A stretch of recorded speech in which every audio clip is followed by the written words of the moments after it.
नहीं वोट डाल पाए? नहीं, बोल रहा है कि हो गया मेरा। और क्या नाम है आपका? एक आदमी बोल रहा था। एक सेकंड आस्ते, क्या नाम है आपका? किशन पॉल। किशन पॉल, देखिए एक बार।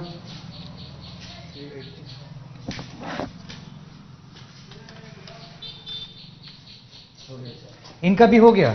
कौन दिया इनका वोट? कौन दिया इनका वोट? आप इनका चेहरा देखिए, ये चेहरा सेम है। आप देख के बताइए, आप आइडेंटिफिकेशन ऑफिसर है ना?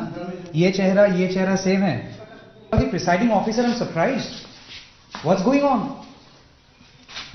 क्या हुआ है सर? वोट कैसे हो गया दोनों इंसान का, जिसका वोट हुआ ही नहीं, जिसने वोट डाला ही नहीं? सर आपका नाम क्या है? मैं आपका कार्ड देखूं एक बार।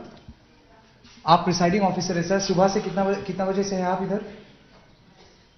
कौन आया था? कौन बंदे थे? सच बता दीजिए। कौन सी सर? कौन आके इन लोगों का वोट डाल के गया? पता नहीं। लेकिन कोई कैसे डाल सकता है इंसान अगर खुद वोट ना डाले? आप कैसे कह सकते हैं पता नहीं? हम तो इसमें पेपर से एंट्री कर रहे हैं सर। आप पेपर से एंट्री करते हैं और बूथ के अंदर जो हो रहा है वो आपका रिस्पॉन्सिबिलिटी नहीं है। आइडेंटिफिकेशन हो रहा है। This is amazing. आप उनके ऊपर दोष दे रहे हैं, वो आपके ऊपर दोष दे रहे हैं। आपने किसी को इन्फॉर्म किया अभी तक कुछ गलत हो रहा है इसमें? वो तो प्रिसाइडिंग साहब। Well, Tamal Saha, one has to congratulate you. This is a fine piece of investigative journalism, subversion of democracy happening there. No answers coming from the officers on the ground. This is completely inexplicable. What's going on there?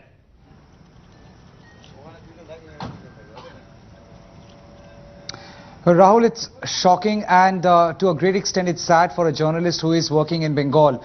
Well, every time election happens, and this is not a generic comment that I'm making, be it Panchayat election, there are visuals which clearly show that bombs being hurled behind us and we are running for our lives.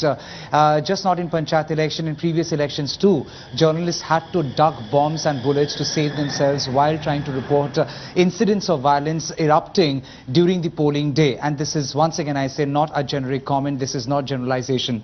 Here in this case, what happened when we went to the village and villagers erupted in anger and they showed their voting slips which did not have the tick mark that ideally happens once you produce your voting slip before you being allowed to walk up to the EVM machine and then press the button to cast your vote.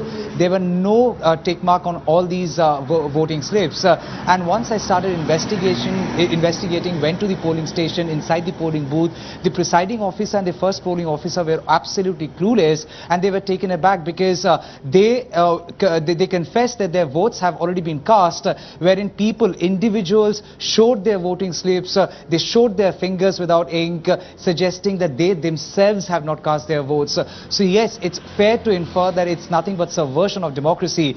But Rahul, it equally hurts when someone questions such kind of journalism and gives any political color to it. It isn't. And reporters are being heckled, reporters are being beaten up today. One journalist from another channel had a head injury. He has been rushed back to Kolkata. And these facts do not lie. These facts are facts because there was violence. First thing first, why should there be a incident of violence on the polling day, and why should people be stopped from casting their votes, exercising their democratic right? It's not about Hindus or Muslims. It's about one individual not being allowed to cast his or her vote, and we will be fighting for that cause. We will be fighting for every individual. Here in the case, we have 600 people on record suggesting they were not really allowed to cast their votes, but they also suggested there are other villages too where the same story has repeated. So yes, it's a very sad reality, possibly the dark underbelly of Bengal.